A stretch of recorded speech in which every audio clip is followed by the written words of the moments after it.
Greetings. Welcome to another edition of the Red Pill Diaries. I'm your host, Rashid. We have our co-host in the booth, and we have a very special guest for you. But before we bring him on, I have to say this. The reason that we're trying to broadcast on this backup channel is because we did a live show with co-founder or founder of Scholars for 911 Truth, Jim Fetzer, last week. And right on cue, just as he said, for having him on the show, not only did YouTube erase a lot of our subscribers, but they also suspended us and gave us 2 strikes and told us that even on our appeal, they rejected it. They did the same thing when we had Scott Bennett on there the first time. They did the same thing when we had a few other guests. Every time we get a guest on, they suspend us. They come up with some kind of rationale to suspend us, but we have a backup channel here, and we know that a lot of people don't know about it, so this will air on the other platforms later.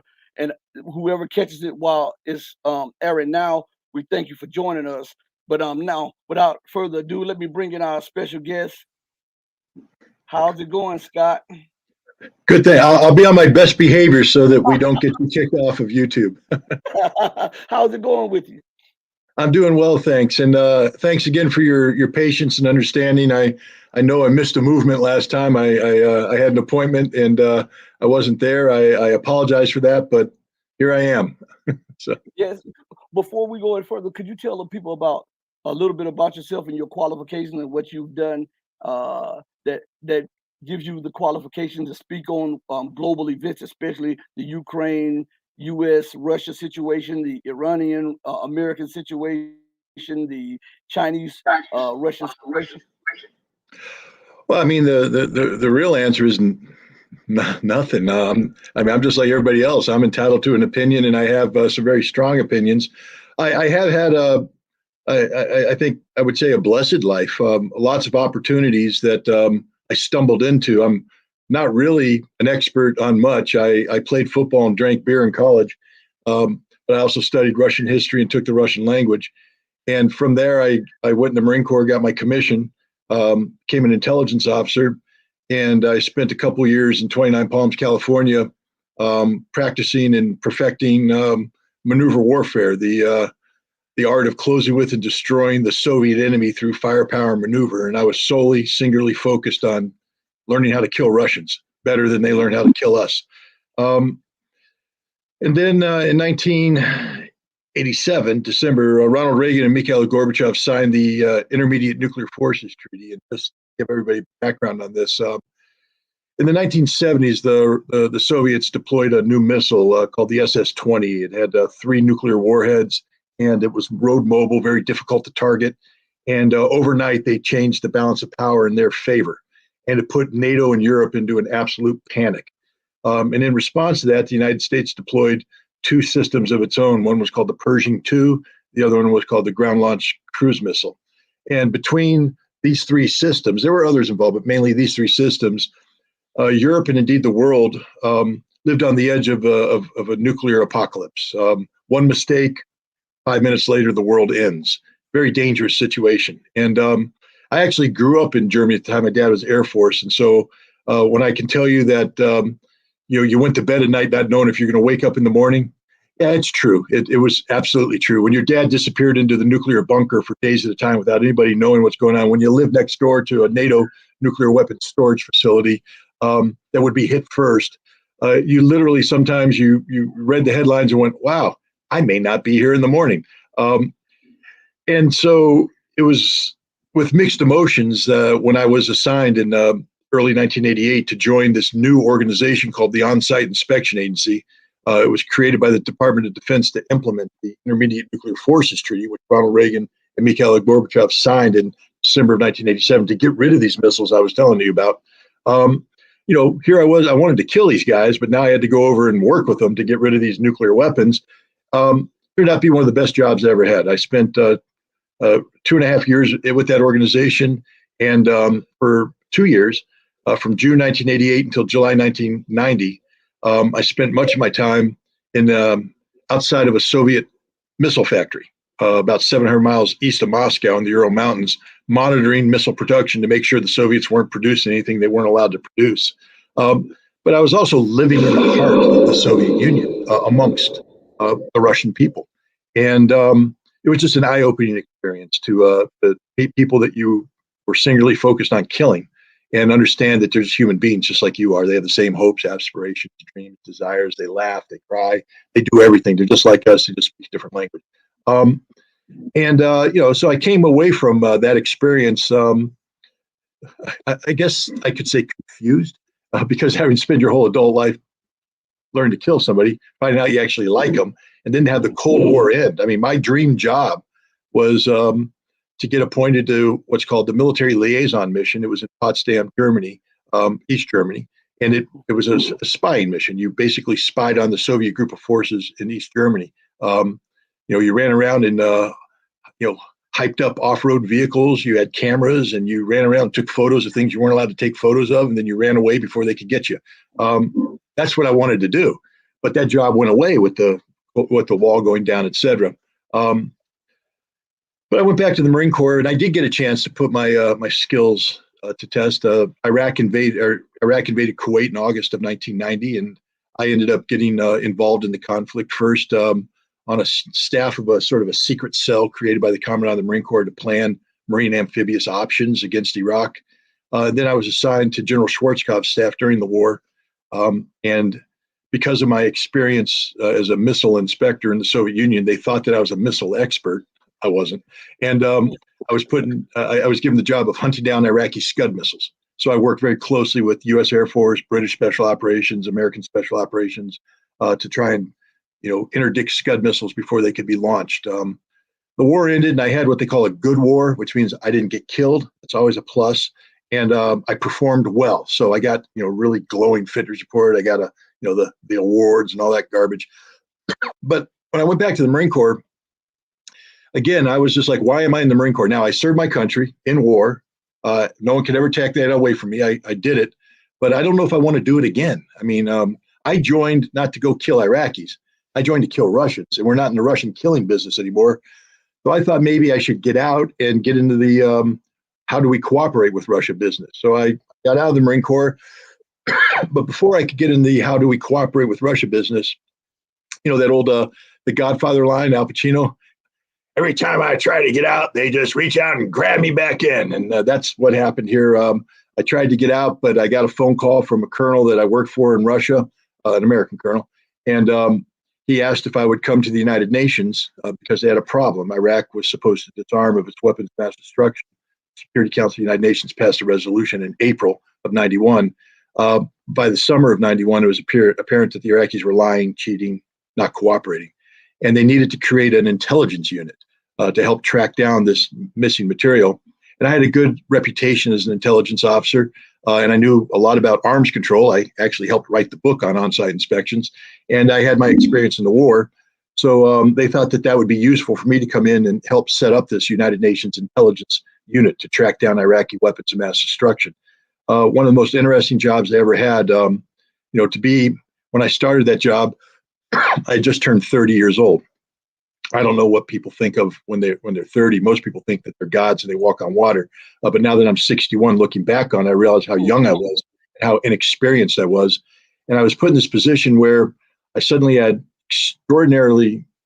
extraordinary amount of authority and responsibility, way above my pay grade. I was 30 years old doing things that, 50, 60-year-olds should be doing, people with maturity.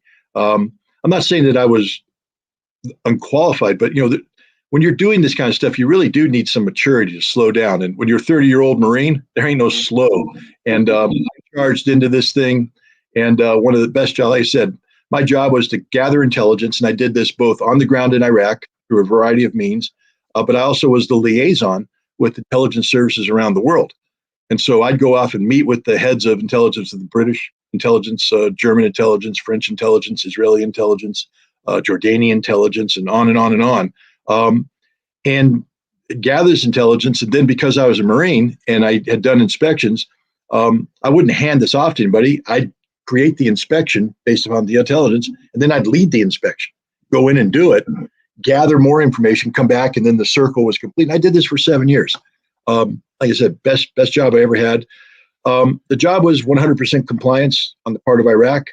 I can say that we achieved about 90, 95%. The stuff we couldn't account for, we just couldn't say. I mean, we bombed the heck out of that country, and so a lot of the stuff was destroyed and could never be reconstituted. The documents we needed to do verification had been destroyed, burned up in buildings. We traveled around the world and met with all the people that did business with the Iraqis. We gathered contacts. We were able to piece together what Iraq received. And then the Iraqis gave us a story about how it was accounted for. We would forensically investigate. And for the most part, we accounted for it. That which we couldn't, it's dust in the wind. You can't, it's gone. You're not going to get it. We could mitigate against not knowing what happened to some of this stuff by saying that we monitored the totality of Iraqi production capabilities. All the factories they could use to produce weapons, we monitored with cameras, on-site inspection, sensors, and we knew they weren't producing anything new. But the Security Council wouldn't accept the thing of, we think they're disarmed and they're not producing anything new. They said, are they 100% disarmed? And that was the United States saying that, because the American goal wasn't to disarm Iraq. It was to use inspections as a vehicle to continue sanctions that would weaken Saddam Hussein until we could remove him from power. So the last thing the United States government wanted me to do was succeed at my job. They wanted me to play the game, to pretend to inspect, but be more confrontational, create crises, so that the U.S. could justify the continuation of sanctions. That wasn't a game I was willing to play, not because I'm un-American. Look, I'm a big boy, and I play big boy rules. And but I went to the U.S. government early on in 1991, and I asked them straight up, "What do you want me to do? Is this an intelligence game? Wink, wink, nod, nod. Are we playing a secret thing here? Tell me so I can decide if I want to buy in." But I'm a man of my word. When I shake hands with somebody, it's because I'm guaranteeing an outcome. And the UN wants me to shake their hand and say that I'm here to implement Security Council Resolution 687 to the best of my ability. And they said, no, that's your job, to implement this to the best of your ability, 100%. I said, okay. And then for the next 7 years, I tried to do that all the while the U.S. was trying to play that wink, wink, nod, nod game. But I told them up front, I don't play that game. You had the chance to get me on that team. I could have been on team wink, wink, nod, nod. But you said, no, I'm on team handshake. So I'm on team handshake. I ride for the brand. And in the end, I just wouldn't play the game. So I resigned. I resigned in August of 1998. And I've been speaking out in criticism where deserved of American foreign policy since then. I speak out on arms control issues. I speak out on military issues. And I speak out on issues that impact American national security policy. So when I speak on a subject, I tend to do so when I feel comfortable offering my analysis. If somebody asks me a question about something I don't know anything about, I'll be the first one to say, that ain't me, babe. Go to the other guy, because I can't answer that one. So before I bring my co-host in, I wanted to ask you, what lies at the root of this conflict in Ukraine, and how it's affecting the global economy and global politics? Well, what lies at the root is a clash between the United States and NATO, who believed at the end of the Cold War, when the Soviet Union went away, that they should be the dominant force, not only in Europe, but in the world.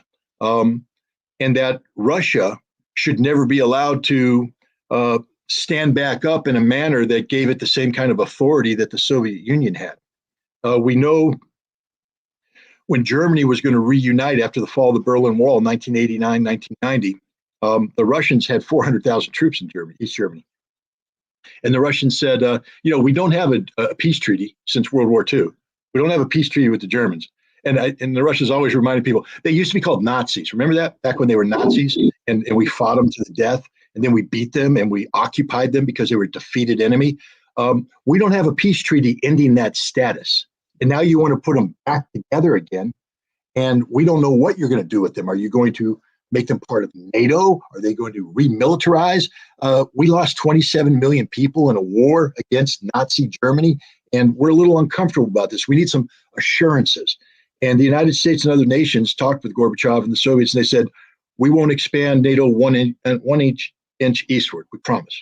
Our word of honor. Lips were moving, man. Never trust anybody. But the Russians, the Gorbachev, bought into it. And it wasn't just the U.S. It was the British, the French, the Germans. Everybody said, no, we have no intention to expand it. We had every intention. When James Baker came back, he was then the Secretary of State. when he came back from his discussion with Gorbachev, he went to the National Security Council. He said, yeah, I told him Wayne expanded NATO. And they went, shouldn't have said that, boss, because we are expanding NATO. It's our goal to expand NATO to absorb the Eastern European countries and to weaken Russia. And that's been our strategy from day one. We spent the 1990s basically exploiting Russia. We treated them like a defeated enemy.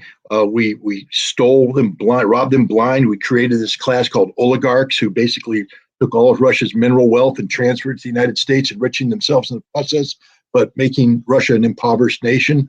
We pretended to bring in democracy, but we didn't. In 2016, you hear everybody, oh, the Russians stole the election for Trump. The Russians stole the election for Trump. Well, we now know that was a lie. The Russians didn't steal the election for Trump. Everything they said was a full-faced lie. You know what isn't a lie? That the United States stole the election for Yeltsin in 1996. Mm-hmm. Why do we know it's not a lie? Because we admitted it at the time. Time magazine ran a front-page cover. America steals the Russian democracy. We bragged about how we went in and bribed people and everything to keep our man in office. And that was the 1990s, horrible period of time. And then Putin comes in 1999, and he says, I'm not playing that game. I'm playing the game called Russia gets to stand back up and be counted as a man among men, or a woman among women, a person among person. I'm not being sexist here. I don't want to get you kicked off of YouTube. But the thing is, Russia was saying, we are equal among nations. You can't hold us down. That's wrong. We're not trying to be a superpower. We're not trying to replace you. We just want to be Russia.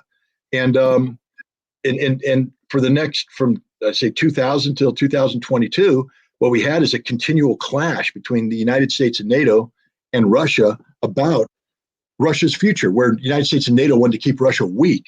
And one of the cornerstones of their strategy was to go into Ukraine and strip Ukraine away and make it part of NATO, and therefore permanently weaken Russia. And Russia said, we're not going to let that happen. We want to work with you. We don't want to control Ukraine. We just want Ukraine to be neutral. We don't want it to be part of NATO. And that's not the game that was played. 2014, we orchestrated a coup in Ukraine. It's called the Maidan Revolution, but it was really where we empowered white supremacists, the neo-Nazis, Stepan Bandera, people whose their hero, Stepan Bandera, fought with the Nazis in World War II, is responsible for the murders of tens of thousands of Jews, hundreds of thousands of Poles, hundreds of thousands of Russians. Why? Because they viewed Ukrainians as a super race, and they viewed everybody else as the inferior, so they murdered them, slaughtered them. These people took power, and then they started killing Russians. They stuffed 150 of them into a building in Odessa, set it on fire. 48 people burned to death or were shot or died jumping out of the burning building while they cheered and applauded. Then they tried to do the same thing in the Donbass, in Donetsk and Lugansk. The Russian population there stood up and fought them. There was supposed to be a peace settlement in 2015 called the Minsk Accords. Ukraine signed it together with France and Germany. Russia was there as a guarantor. The Russians basically said, look, the Russian people of Donbass, they're part of Ukraine. We don't want them. We just want to protect their rights. So what we need is an agreement where they have a certain amount of autonomy so they can speak their language, celebrate their religion, read their literature, that Russian doesn't become illegal being a Russian. And that was the agreement. But Ukraine never signed it for 8 years. Instead, they bombarded the Donbass, killing 14,000 people. There's an infamous video clip of Petro Poroshenko, who was the former president of Ukraine, bragging. He said, Ukrainian children will go to kindergarten. The Russian children in the Donbass will cower in basements as we shell them. And then he admitted, we never wanted to implement the Minsk peace agreement. We were using that as a sham to buy time so that NATO could train our army so that we could take the Russians out. So that's why Russia went into Ukraine. That's the root cause of this conflict. And now it's turned into something more than just a Russian-Ukrainian conflict. It's become a Russia versus the collective West, the United States and NATO, who are providing tens of billions of dollars worth of heavy equipment, financial assistance, and others to the Ukrainians. And it's a very dangerous situation. It's a tragic situation. I mean, no matter what, no matter how you slice and dice it, a lot of people are dying that didn't need to die on both sides. Now, before I give a question to my co-host, I wanted to ask you, go back to something you said about how America empowered racist neo-Nazis. Why does the media omit that it happened under the so-called first black president, Barack Obama, which is ironic, right? And also, um, isn't it a spit in the face for America to continue to pour aid into Ukraine, into wars over there when the population here is struggling and the economy is faltering? I'll answer the second part first because it's the easier one to answer. Um, the Look, the United States is a major power. We're, let's put it this way. Let's say I was elected to be town supervisor. Um, but I have a family. I have a house. I have a mortgage to pay. I have bills to pay. I'm in debt, like everybody is, and you're struggling to make your bills. But I also have a responsibility to make sure the town functions. So I have to do business. I have to work with other towns, et cetera. There's a balancing act that has to be made. The United States is a town supervisor.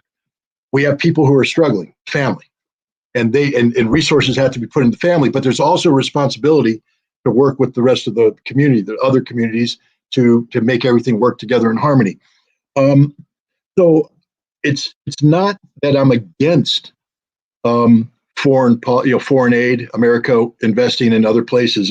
If you can create stability around the world that manifests itself in a way that's positive for America and positive for this world, that's a good thing. So I'm not against foreign aid.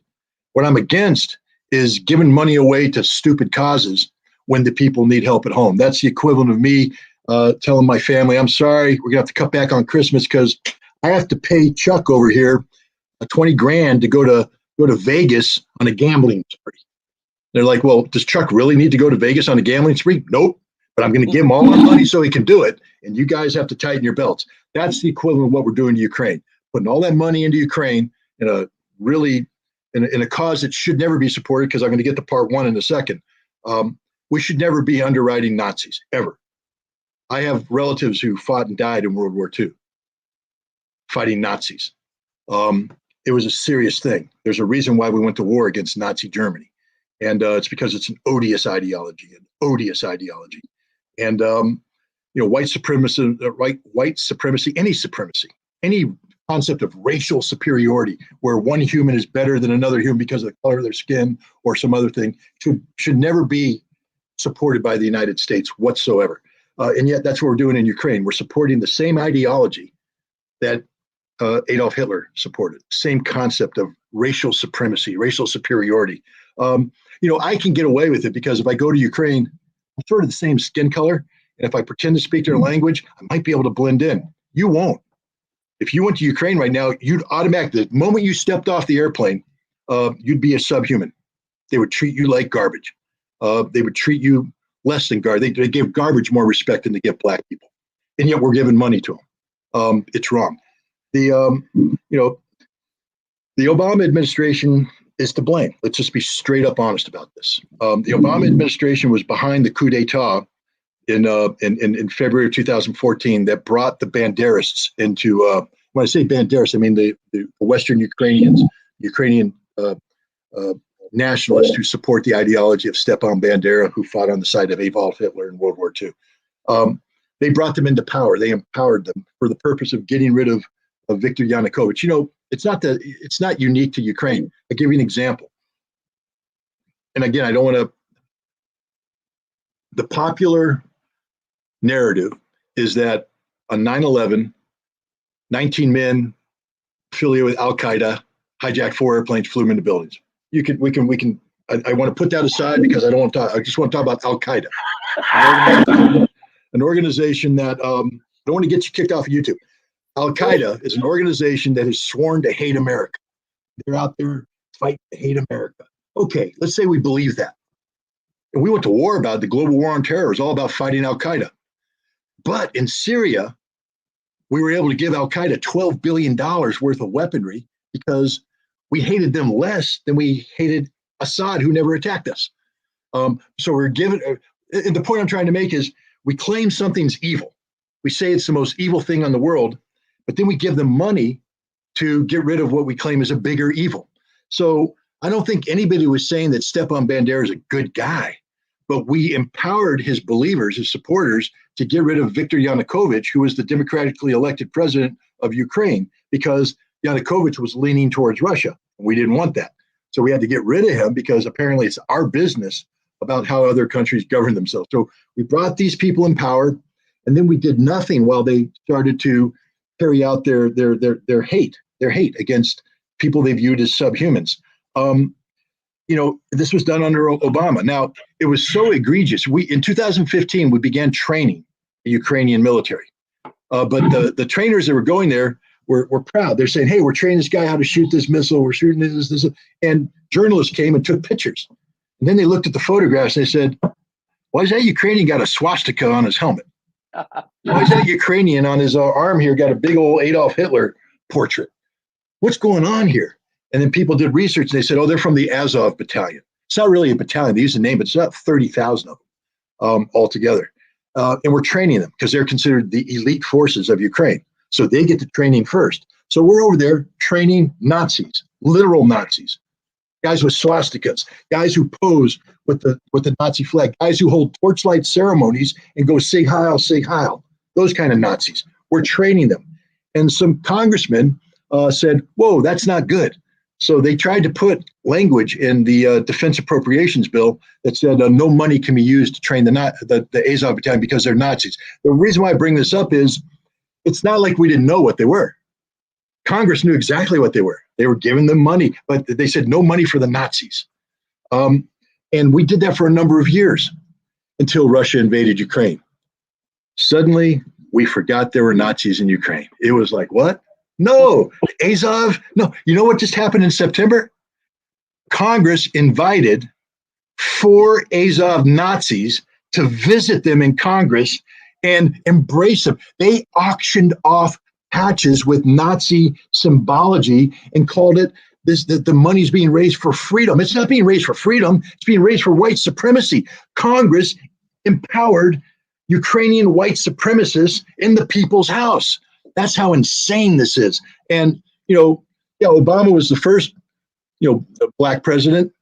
People joke about Biden being the second. I guess he would actually be the third. I think Bill Clinton was the first black president, then Obama, then Biden. But here we got, Biden, who's supposed to be all, me and Barry were buddies, and boom. Well, they are buddies because they both believe in supporting Nazis. And, I don't want to make this racist because I'm one of these idiots that actually believes that all people are equal. And I know that'll probably get us kicked off of YouTube too. But the fact is, it's not just blacks who should be offended by this. Jews should be offended by this. Christians should be offended by this. White people should be offended by this. Yellow people, brown people, anybody, all humanity should be offended by the fact that the United States is pouring money, billions of dollars, into supporting this white supremacist group. And then we invite them into Congress and we treat them like heroes. Heroes. These are people who actually murdered people. These aren't innocent. These are the commanders of the Azov battalion. There's videotapes of them literally raping Russian women to death. And we brought them in to Congress and we embrace them and we treat them like heroes. This is disgusting. It debases the country. It debases the American people. It debases everything we stand for. Kick me off YouTube for that. I'll give a question to my co-host because I know he's waiting to ask a question. So Rashid, it's Rashid and Rashid. So Rashid, you can ask the question. Morning to you, Mr. Scott. We've been following your history for a good while. We know exactly what you're saying.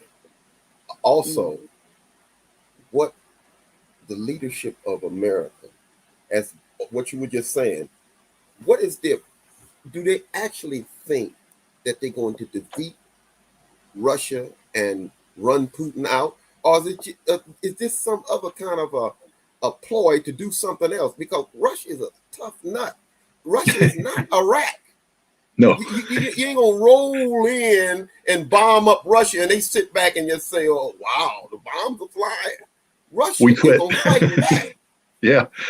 No, I agree. First of all, let me start with this. This is just my premise. Having been in the U.S. government at a variety of levels, and even though I wasn't senior, I worked with very senior levels. I've been in the White House, the Situation Room, and all that. Anytime people try to get into conspiracy theories about the U.S. government, and these are really complex theories about this happening, that, I always go, time out. They ain't that good. Okay, if they were that good, we'd be winning all the time. The fact is we're losing, and then we try to explain the loss by some conspiracy theory. We're not that good. We're not that clever. This is more about just naked power. This isn't, somebody coming in and trying to do clever little tricks to undermine. This is brute force. That's how America operates. Brute force, in your face. We lie all the time, but that's not conspiracy. That's just because we lie. What are we doing with Russia? Look, as I said, when the Soviet Union collapsed, we spent the decade of the 90s destroying that nation. I have relatives who lived in Russia at the time. I have friends that lived in Russia at the time. And it was horrible. Literally, it was horrible. They lost their pensions. There was no hope. The society was just crumbling, everything. Imagine, I don't have to tell anybody anything. It's bad. It was bad. And Putin stepped up in 1999 and said, I'm going to change this. And he didn't say, I'm going to change this by robbing these people, invading these people. He said, I'm going to change it by bringing pride back into Russia, by having Russians stand back up and be counted. And he did that. He made Russia, I have to be careful because I always say, stand up like a man, but I don't want to insult any women out there. Stand up like a person, like a human. Be counted as a human being. And that's what Russia was trying to do. But that's not what the United States wanted. We liked Russia being defeated. We wanted to break Russia up into its component parts. And Russia didn't want any part of that. So when you say, do we think we can beat Russia? Here's the problem. What makes us think? I mean, I'm not talking about the physiological aspect of the brain working. It's like a computer. It's only as good as the data that's put into it. You can only get a computer to do what a programmer tells it to do. So people are the same way.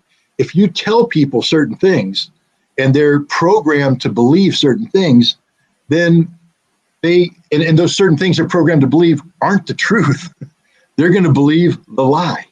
And when the Soviet Union went away, prior to the Soviet Union, I was involved with a class of people that are just fantastic. We call them foreign area officers. They're professional military officers who went to training for language. They became fluent in a language of a given place in the world. Then they went and got a graduate degree, and then they went and they did immersive training in the part of the world they're at. So you could be a foreign area officer in Latin America, you could be a foreign area officer in Europe, or you could be a Soviet foreign area officer. And these guys I worked with, the Soviet foreign area officers, were genuine experts in the Soviet Union. They knew the language, they knew the history of the culture. That doesn't mean they were buddy-buddy with them. Most of them were trying, like me, to kill them. But at least, the idea of knowing your enemy, it was based upon a deep understanding of the real history, what really makes it. Because if you can't solve a problem unless you first properly define the problem. Because if you're solving a problem that you haven't properly defined, you're not solving anything. You're just wasting time and effort. These people could define the Russian problem, and then we would seek solutions. Then the Soviet Union went away, and we stopped viewing the Soviet, because you know what makes Americans respect other cultures? Fear. See, if we respect them, if we're afraid of them, then we want to know about them, we want to know the truth about them. But the moment we stop fearing somebody, we stop respecting them. And the moment we stop respecting them, we stop wanting to know about them because we don't really care about them. We just want to know how we can use them, abuse them, exploit them. And so we went from wanting to study Russia to wanting to exploit Russia. And that creates a whole different mindset. The people that came after, who went through all these education programs, were no longer focused on learning about their enemy because we feared the enemy and we had to know about them so we could defeat them. It went to, how can I best exploit these people? What are their weaknesses, their vulnerabilities that I can exploit? We didn't care about their history, their culture, anything. It was an immediate capitalist-driven, how do I get as much money out of Russia into my pockets as quick as possible? And so what used to be called a Russian expert stopped being a Russian expert. It became an exploitation expert. It became, something different. And then Putin came in, and Putin said, "I'm not playing this game anymore." And so all of our Russian experts today are what I call Putin whisperers. The horse whisperers, the people who go up to horses and the horse does anything they want. The Putin whisperers are people who go up to American politicians and go, Putin, Putin, Putin. And suddenly the guy, we hate Putin, we hate Putin, we hate Putin. Blame everything on Putin. You're paying a high amount of gas at the pump. It's Putin's gas tax. You have a bad day. Putin did it. Bird pooped on your windshield. Putin made the bird poop on your windshield. Putin is responsible for everything bad in the world, and people believe it because they're programmed to believe it. Turn on mainstream TV and see what they tell you. And I'm telling you that is so far removed from reality, it's not even funny. The truth is so far different. But, so if the American people empowered themselves and then they heard the American government say, we have to confront Russia, we have to defeat Russia, most American people go, question, why? Why do we want to do this? And they're not that weak. These guys actually fought a war where they took 27 million casualties. I think they know how to take a punch. And I think as Nazi Germany, they know how to punch back. I don't think we want to get in a ring with these guys. This is like me at 60 trying to get in the ring with Mike Tyson at his prime. Don't want to do it. Bad idea. Not going to happen. So, but nobody's thinking this way. We've been programmed. You turn on TV to learn to hate Russia for the most simplistic reasons we don't know anything about. That's why I said, remember early on when I said when I went over there, living amongst them for a couple of years was one of the best experiences, because I learned that they were people, that they're real. They're not a cartoon character. They're not Boris and Natasha from Bullwinkle.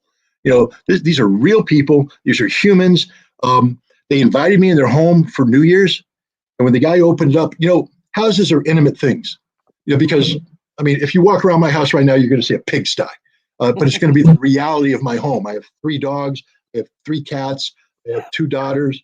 I can't keep the home clean all the time. That chair needs to have the upholstery fixed. I could just point out the things that need to happen. So, and what it means is this is the reality of my life. So when I invite you into my home, I'm exposing my vulnerabilities. I'm saying, this is who I am. I didn't have a chance to clean up my house. I didn't get that, create that false impression. This is who I am. This is what I am. And I'm trusting you to accept that.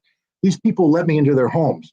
And, as an American coming from a society where, we have a house, 2 cars, and all this kind of stuff, to be invited into a Soviet home where we're really talking about a small 2-room apartment for a whole family of 4.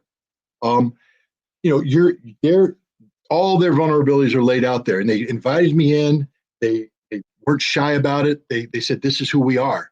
And then I spent the evening with them, drinking tea, drinking a little bit of vodka, eating the food. And these were wonderful people. They brought their neighbors in. I got to meet them. You got to see them tell jokes. You got to see them interact. And you went, wow, this is just like an American family, except they're speaking Russian. But it's the same thing. And it was an eye opener. And then I read the newspapers, I talked with people, and I learned a lot about their society so that I could appreciate their history, their culture, because they are different. Russians are Russians, Americans are Americans. We're not, we have different backgrounds, but when you respect them, when you learn about them and you respect it, different isn't bad. Different's actually wonderful. I'd hate to travel the world to go to places that look just like where I came from. When I travel the world, I want to meet interesting people. I want to meet people that have interesting cultures, and all cultures are interesting. If I've never met it, I want to learn about it, absorb it. Doesn't mean I want to be them, but I want to visit with them. I want to experience them. It's a good thing to be different, but you have to respect them to do that. There has to be respect. You have to view them as humans, deserving of the same rights that you have as a human. And we've forgotten how to do that with Russians. We view them as somehow less than human. And some of the stuff you read on social media is just disgusting about how we treat the Russians, how we denigrate them. And I blame that on the elite, because the elite is the people who have the PhDs, they know better. It's not like they can say, well, we were deceived. No, you have the PhD. You went to university. You had the opportunity to study this, but you chose to play the game. You chose to play the game of, if I want to get promoted within the system, I have to become a Putin whisperer. You chose not to be intellectually honest, not to be a righteous person and learn the truth and head down the path of truth. Because the path of truth in the American system doesn't lead upward. It leads at best parallel. More often than not, it leads down. But that's the path a righteous person takes. The people that sell out are the people that buy into the lie. And with Russia, unfortunately, they buy into the lie. So yeah, do we believe we can beat Russia? I will tell you, there's no military professional that believes we can beat Russia. I mean, the people that know what I know that, again, like I said, if I'm going to fight Mike Tyson, I better start training like Mike Tyson. And we haven't been. I mean, we used to. I have to tell you right now, when I was in the Marine Corps, I'd get in a ring with anybody. But me and my Marines would get in a ring with anybody, and we'd win. We'd win. Why? Because I spent 220 days in the field training in realistic live fire conditions to fight the Russian enemy under, the real Russian enemy, how they really were arrayed. And we trained. And nothing comes easy. I mean, you can be a good boxer, then you take 6 months off. You ain't a good boxer anymore. You're fat. To be a good Marine, you got to train all the time. It never stops, ever stops, never stops. Second you stop, you die. We used to do that. We don't do that anymore. We don't have that mindset. We don't have that money. We don't have that budget. So our military, first of all, we spent 20 years running around the Middle East, kicking down doors of civilian homes in Iraq and killing herders and farmers in Afghanistan. I know there's some bad guys out there that we killed too, but by and large, we weren't playing on the big stage. We were playing on the little stage, and we got beat. But the thing is, we forgot how to fight on the big stage, and today we don't know it. Now we're looking at what Russia's doing in Ukraine. We can't fight that war. We don't know how to fight that war. We only know how to go in and kick down doors in Iraq. We don't know how to put 300,000 men online with tanks and artillery in Ukraine like the Russians and Ukrainians are doing. So do you think the reason America continues to provoke Russia is due to a psyche of exceptionalism and being inebriated off of the power and the influence that the U.S. empire used to have? Well, it's not just that. Yes, I mean, we are in many ways living in the past, but there's a reality of it too. Let's put it this way. You know that thing we call the American dream that very few people have, a lot of people want to have, and some people will never have? It's based upon our nation consuming X amount of resources because it's expensive to have the American lifestyle. We live expensively. But when you take a look at the resources America has, it's X minus whatever number you want to give. Where do we get that number? From the world. And we can't get it at market prices because then we couldn't live the American dream. The American dream is about living with affordability. So we have to get things at less than market value. Now, how many people, when they go into business, say, I'm willing to sell my inventory at a loss? No one. But we expect the world to sell their inventory to us at a loss. You have to sell it cheap. And if you're not willing to sell it cheap, then we will overthrow your government and replace it with a government that's willing to sell it cheap. We will manipulate your economy. We will sanction you. We will bully you. We will invade you. We will occupy you. We will kill you. That's the American way of interacting with the world. We aren't the friends of anybody. Nobody is our friend. Everybody is a mark. And we're the con man, running around, running the greatest con on earth. And when the con doesn't work, then we become the hitman. And that's just the way America operates in the world today. I remember John McCain laughing about how weak the Russian military was. That's the mindset of the leadership of America, that once we got them down, they're going to stay down. And like you say, the military understands that you just can't go and slap Russia down. No, the military, again, I mean, there's a difference between a sports fan and an athlete. Sports fan sits in the background in the cheap seats and just throws shots all over the place. That's a bad call. You're a moron. Why did you throw it that way? The athlete knows exactly what the heck's going down there. My knee's hurting right now. I took a shot 2 plays ago. I can't put full weight on that. I can't pivot on my ankle. I got a little sore in my arm here. Tackle's not holding that block long enough. They know exactly what's going on. Even on the losing team, they really know what's going on. So the military are the athletes. The American people and the politicians are the fans. And we sit back there and kick their butts. You can kick their butts. But the military's going, you can't kick anybody's butt with this offensive line. Okay, we're going to have to get a whole new offensive line here. You might even need a new quarterback. The military knows exactly what's going on. And that's why no one in the military, again, that doesn't mean that when you put a camera, microphone in front of the athlete, we're going to give it the best shot. You can win on any game, da-da-da. So the military is going to say all that stuff around the camera. But back amongst the team, they're like, boys, we can't beat them unless we change something.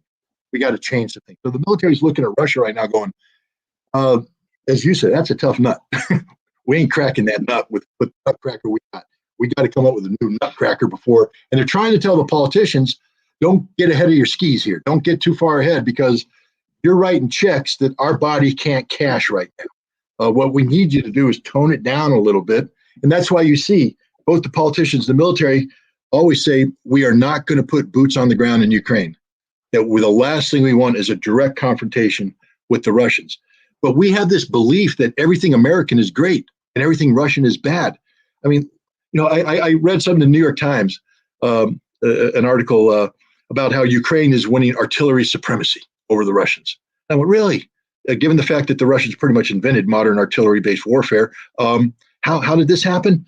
They said, well, they've got American systems, the M777, the HIMARS, and they're running around and they're with these few systems and they're just duking and jabbing and boom and killing, boom, boom, boom, boom. And they go, and the Russians got nothing that can touch it. I said, really? The Russians don't have satellite-guided artillery shells. Really? I think they do. I think they have more of them than we do. I think they have systems that are longer range than we are. I think they have rocket systems that are more accurate than the HIMARS. I think that the Ukrainians are doing a good job. Look, I'm never going to take the point away from the Ukrainians. It's like when you play a team, you want to beat them, but if the dude tackles you and hits you hard, you walk up and go, "That's a good hit." That dude can hit. And if you're trying to run an in around and the defensive end blows it away, takes down your guy, you go, "That boy can play. We're gonna run around him. We're not gonna run through him." I mean, you respect the opponent when they do well, and no matter where you stand in this conflict, you have to respect the Ukrainian army. I mean, they are fighting and they are skilled and they have the ability to inflict harm on the Russians, and they are. This isn't a one-sided fight. This is a street fight. The Russians are better at it than the Ukrainians are, but the Ukrainians, give as well. But the reality is that all the equipment we've given Ukraine isn't enough to change the reality on the battlefield, that the Russians are winning. But we can't admit that to the American people. See, because if we said we just spent $50 billion giving the Ukrainians all this equipment and it ain't good enough, and that's the best we got. We don't have anything more. We gave it all to Ukrainians and they're getting beat. Now you want to come back and say, because let me tell you what's going to happen after this election. We got the midterm coming up. Republicans are going to sweep the House.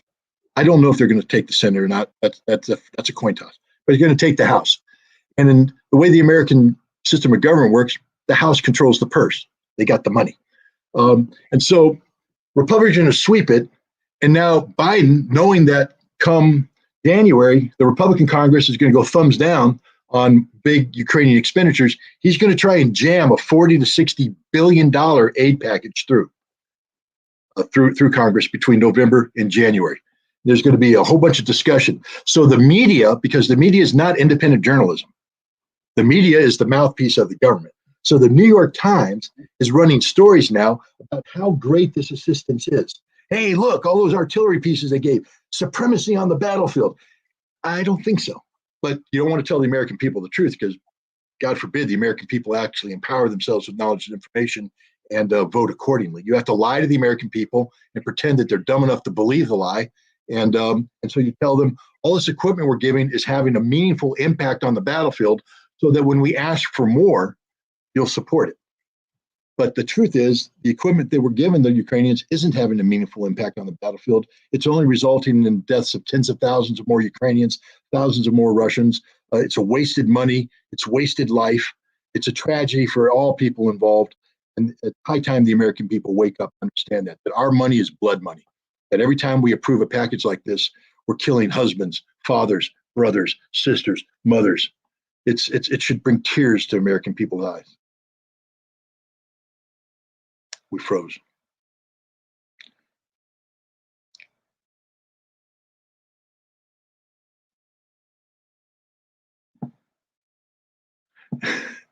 I think YouTube nuked us.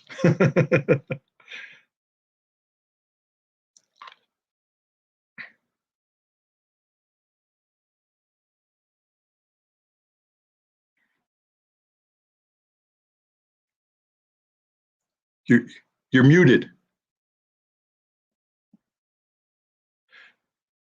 You're muted.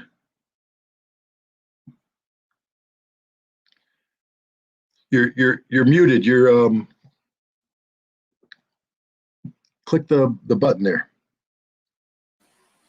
Okay, what about now?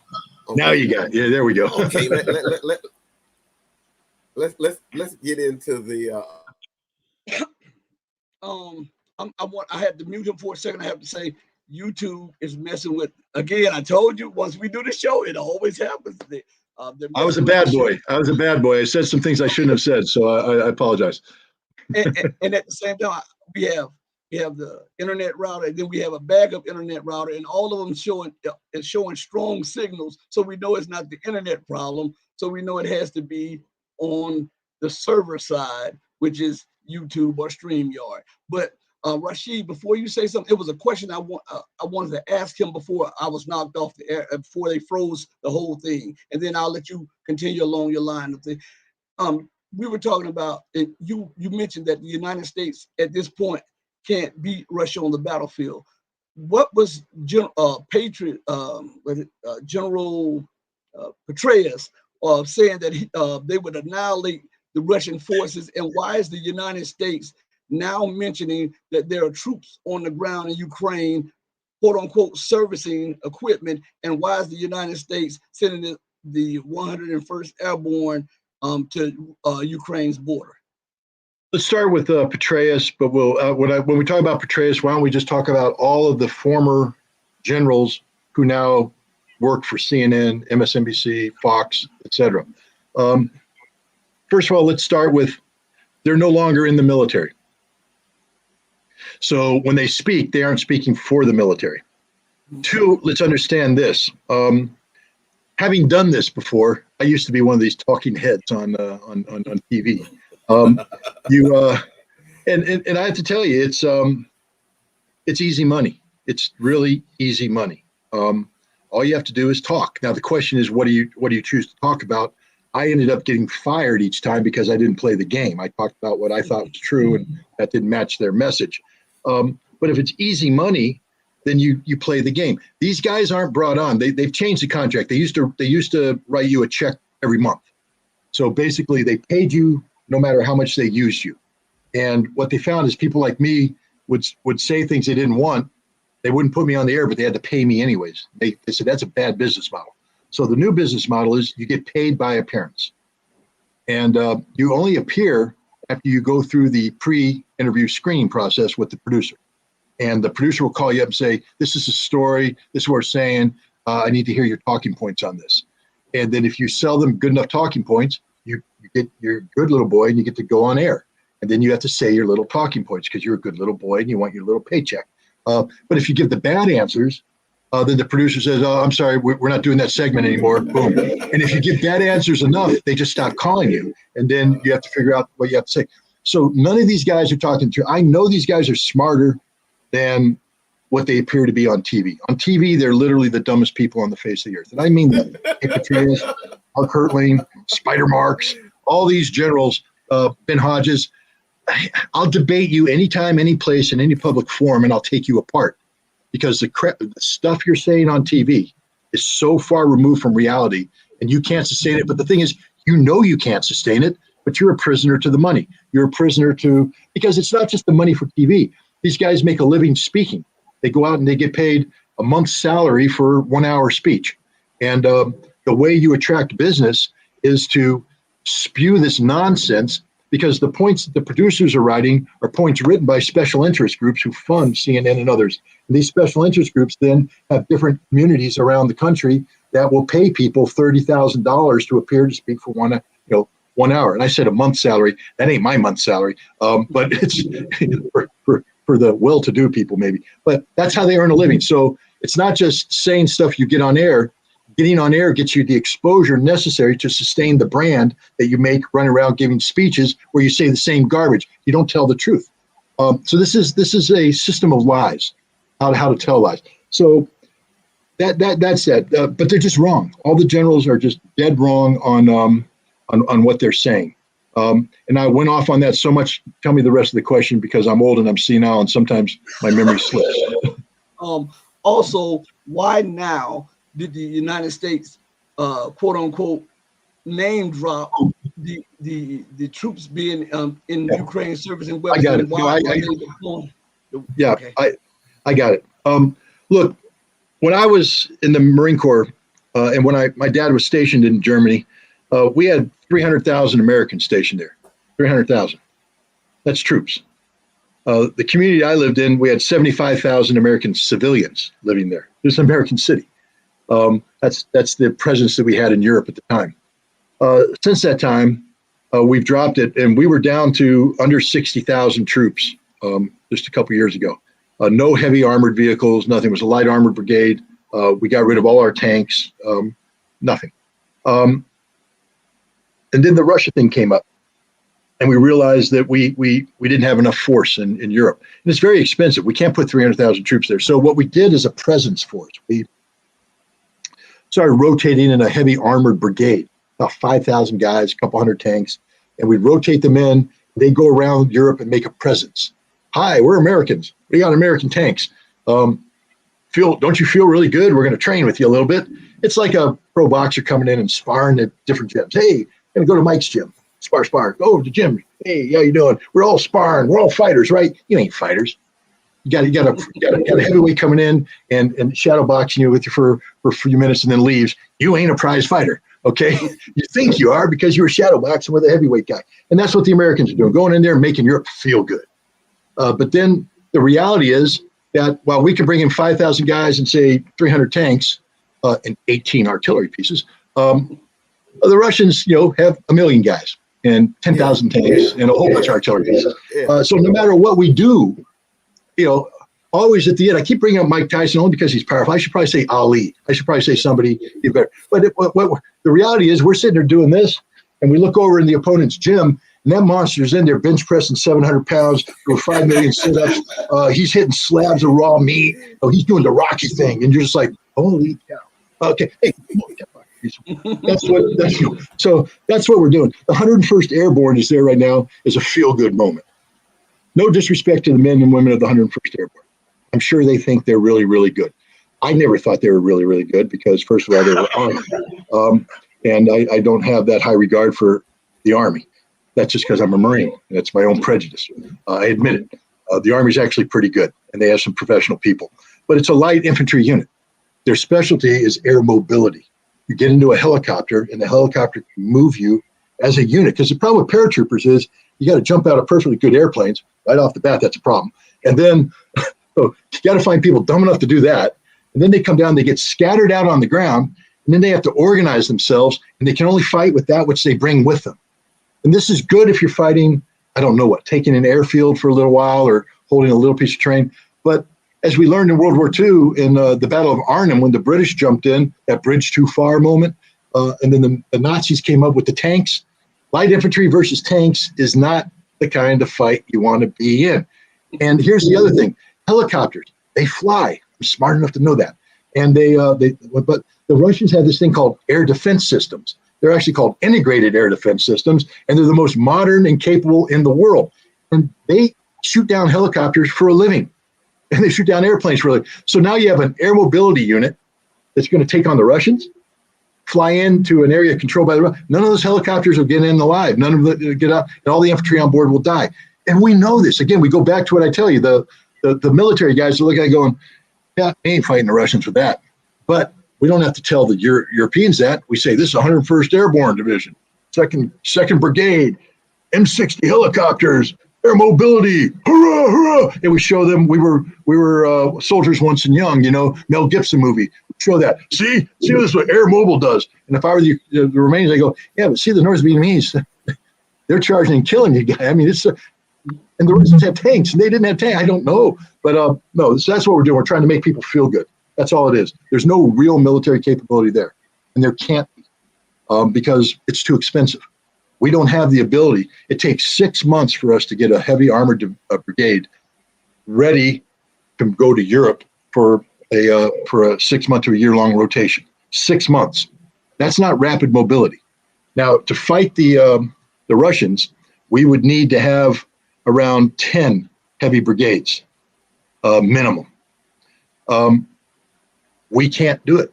We literally cannot do it. So this is all fake. This is all fake that's going on. It's all bluster. It's all a bluff.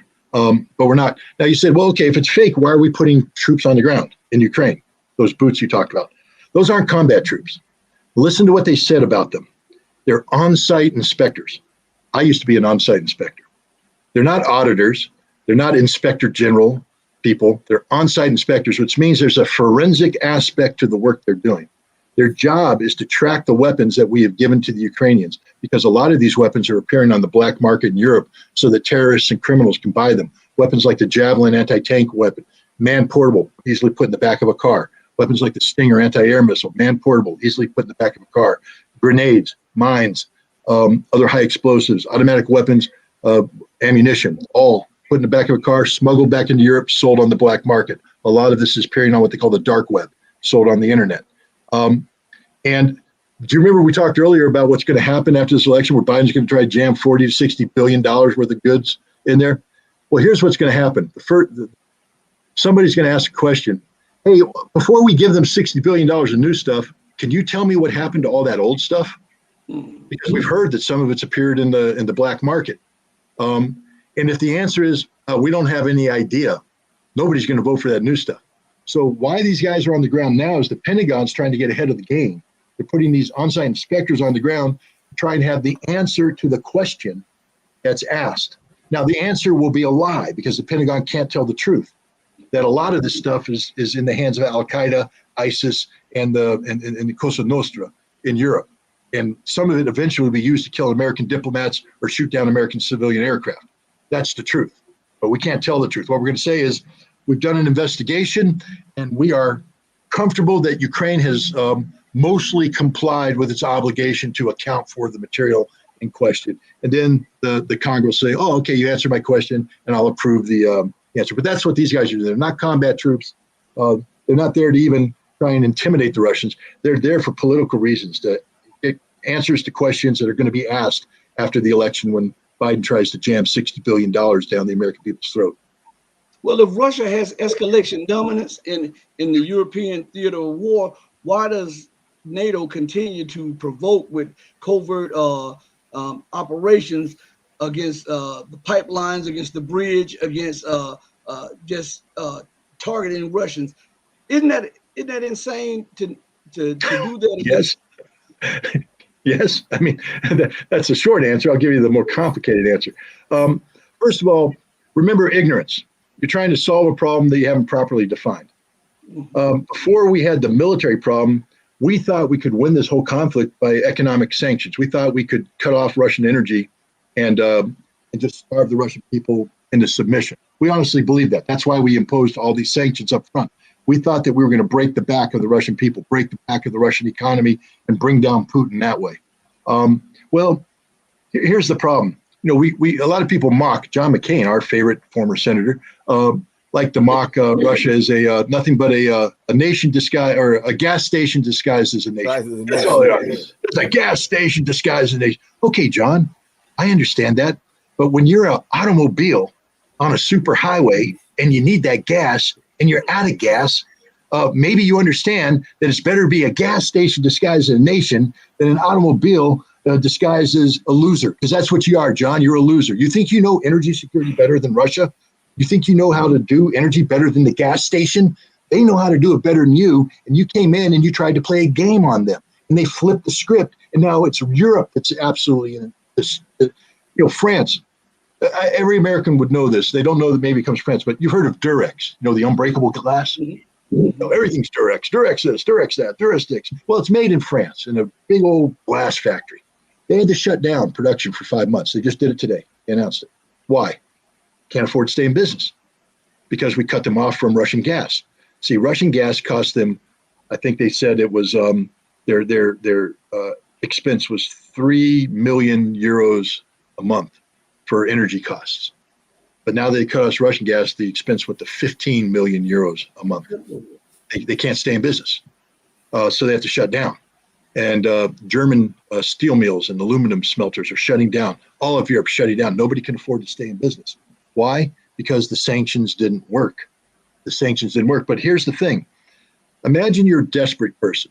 I don't know if you've ever been to Vegas. I probably think that's an old Oakland Raiders hat. I done been to Vegas. All right. Well, everybody knows Vegas, and so you've seen the pathetic guys. They look a lot like me. They're at the craps table or at the blackjack table, and they come in with $100 worth of chips, and 30 minutes later it's gone. So they stumble over to the ATM, and they had promised their wife they were only going to have a $500 budget, but they grab it and they say, I got to win that $100 back. So I doubled down. They lost it. Now they can double down.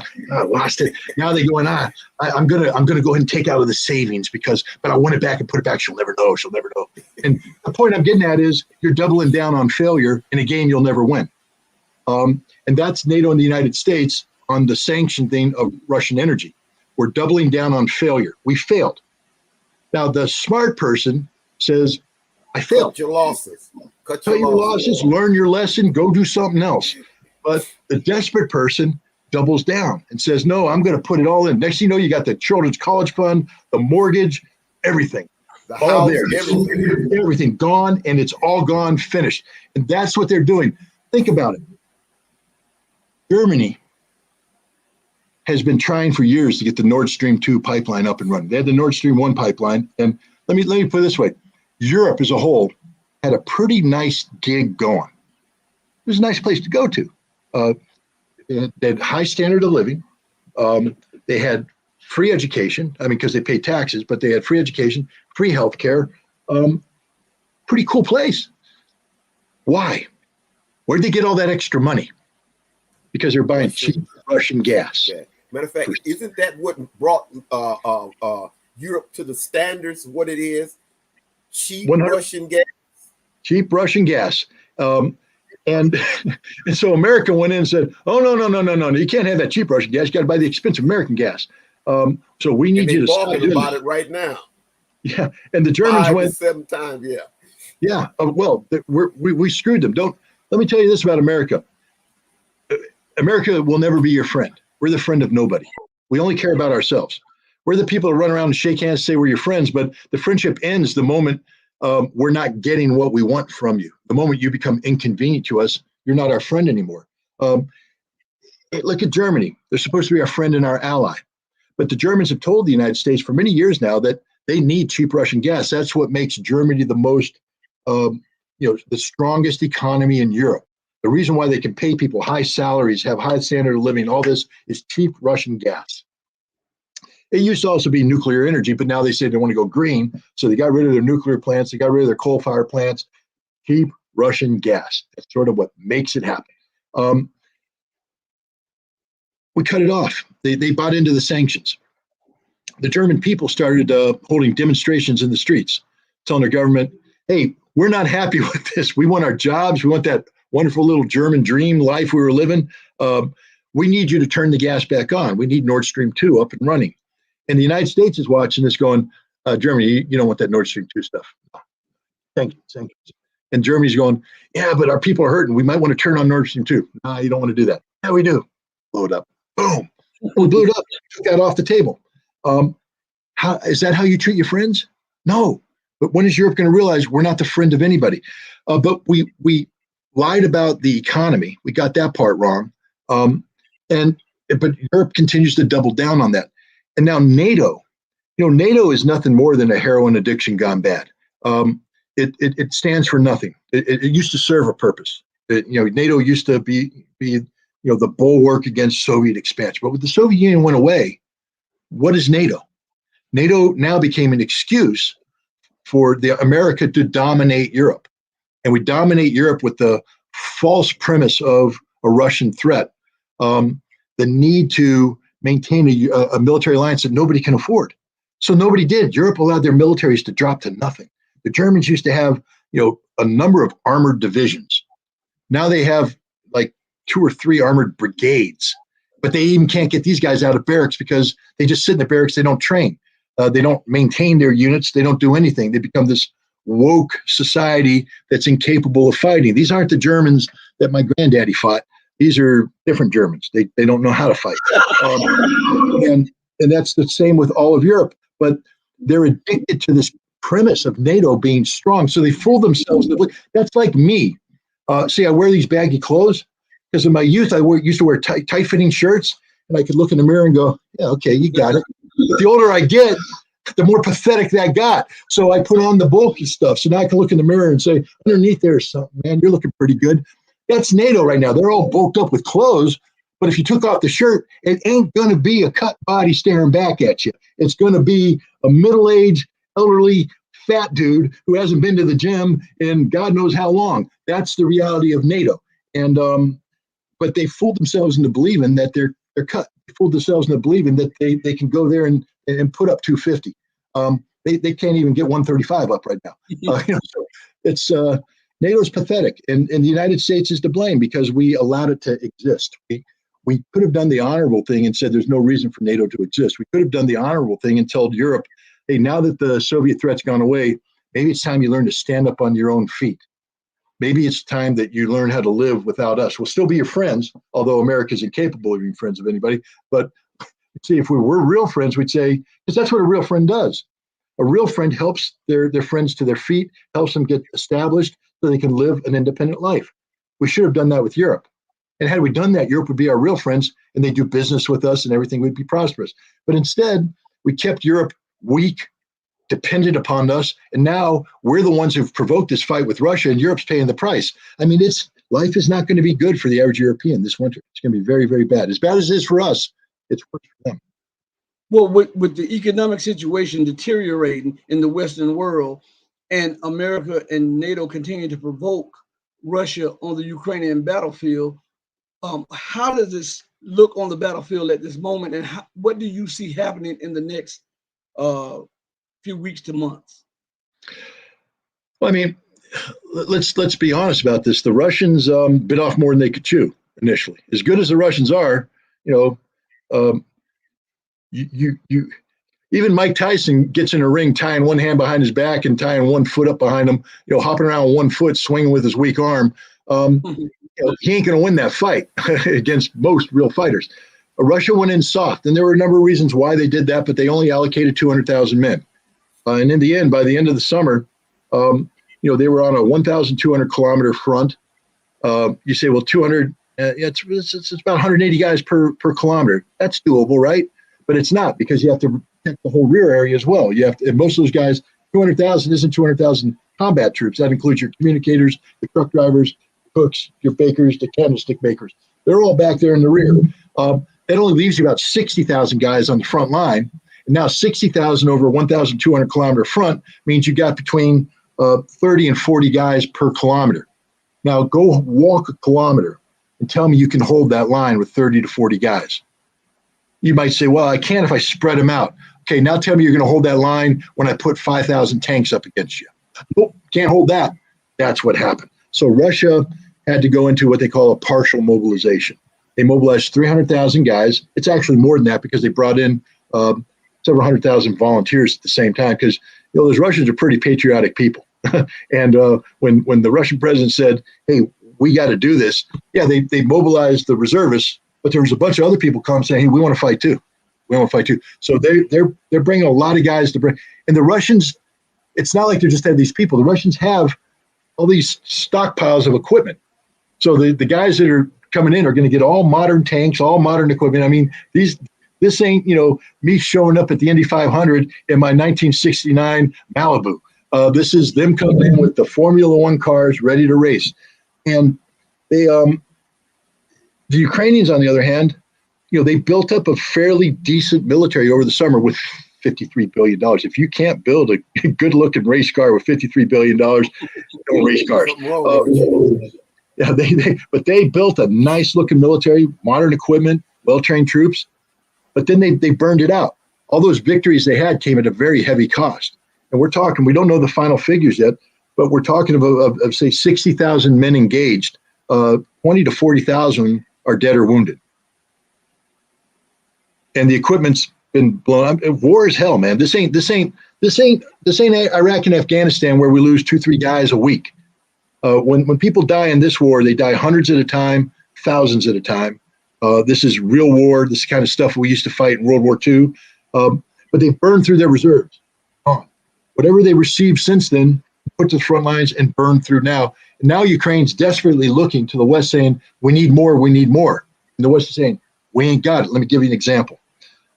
We gave them the M777 howitzer. It's a 155 millimeter howitzer. Good system. Tough to maintain, but good system. During the Gulf War against Iraq, we fired 60,000 rounds of ammunition for the entire war. And I know the guys are out there pulling the lanyards. They're like, man, it was great. We were firing all the time. Boom, boom, boom, 60,000 rounds. The Russians fired 60,000 rounds in one day. One day. The Ukrainians are responding with, say, 6,000 rounds a day, which is a very high rate of fire, by the way. We produce, and I'm going to throw out some numbers here, and I'm just using them as an illustration. Anybody who Googles it will say, he's wrong. I know I'm wrong. I'm telling you right up front. Don't use these numbers. These are used for illustrative purposes only. But let's say we in the military, we keep a certain amount of ammunition stockpiled for war. And I'm telling you right now, 60,000 rounds was for the entire Desert Storm. So let's say we have 75,000 rounds earmarked for Europe, for a European conflict. Now, some of this is going to use for training. So as we train, we tend to go into the older stocks. We keep the newer, we use the oldest stuff first, keep the newer stuff there, and we use that. Let's say we crank out, we use 25,000 rounds a year for training. Boom, boom, boom, boom, boom. So I tell my defense industry that we're going to produce 30,000 rounds a year. You see, because I have to account for stuff that doesn't work, et cetera, things. So 30 good. But basically, I want to keep the 75,000 round number good. And I'm replacing what I use for training every year with a couple more for spares. Now we go to the Ukrainians and we give them this artillery system, and we give them, 20,000 rounds. And we think that 20,000 rounds is going to last them 2 months. They come back in 3 days. We used it. Where's the rest? We go, well, shoot. Okay, give them more. Give them more. Next thing you know, that 75,000 rounds that we were planning on to go to war with is down to 15,000. And the fact is right now, if America went to war in Europe, we have ammunition for 2 weeks. That's it. Then we run out of ammo. And our defense industry is not on a wartime footing. So we don't, this isn't a computer game. For all those Call of Duty guys out there, they're like, hey, I know how to play war, and then you say, I got the hack. You see, I can hack in and I can buy equipment because I cheated. It's cheap. I need more ammo. Click, click, click, click, click, click. Oh, look, I got all the ammo I need. That's how it's done. No, it's not how it's done, guys. You actually have factories that produce this stuff. Now, and the money that's allocated comes from a budget that's debated the year before. So you can't just sit there and say, produce more. It doesn't work that way. Produce more with what? We can increase the rate of production on the line that we have, but you want me to build a new line. That means I have to get that equipment. It's specialty equipment. I have to get it from that German company. Oh, but they're out of business because of the sanctions and the energy. They're not producing that specialty equipment anymore. So that's the reality of it. We are in a world of hurt because we have given away everything to the Ukrainians, and we don't have the ability to replace it in a timely fashion. We put the national security of the United States at risk. Also, Russia don't have that problem. They don't have to sit up and wait for next year's budget or whatever. From what I understand, their industry is cranking out more and more and more and more weapons. Like you say, the Europeans don't have any more weapons. No, they've given up. Well, I'm not going to pretend that the Russians, they do have a similar problem because, a lot of their industries are state industries or they're joint stock companies with a heavy state ownership. And so they are responsible for maintaining a profit.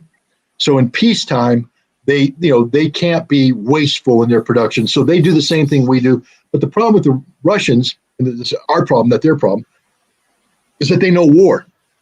And so the Russians sit there and they go, okay, if we're going to fight a war with NATO, we're talking 1 million men, this many tanks, Okay, we have to make sure we produce all that. And then it's going to take 6 months. So we need 6 months worth of ammunition already stockpiled.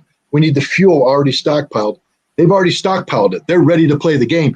And they're also the kind of people that sit there and say, hey, we think this thing, Putin talks to his guys. Do you guys think NATO's going to kick up in a couple of years? We're going to have a problem? Yeah. Hey, let's up that ammunition production just in case. I need more ammunition production. I need more stuff produced. We don't want to spend the money on those missiles yet. That second production line ready. Yeah, it'll cost us a little bit of money now, but I want that line ready in case we have to go into full production. And they prepared. So now, Putin just gave a speech where he said, we're clicking on defense industry.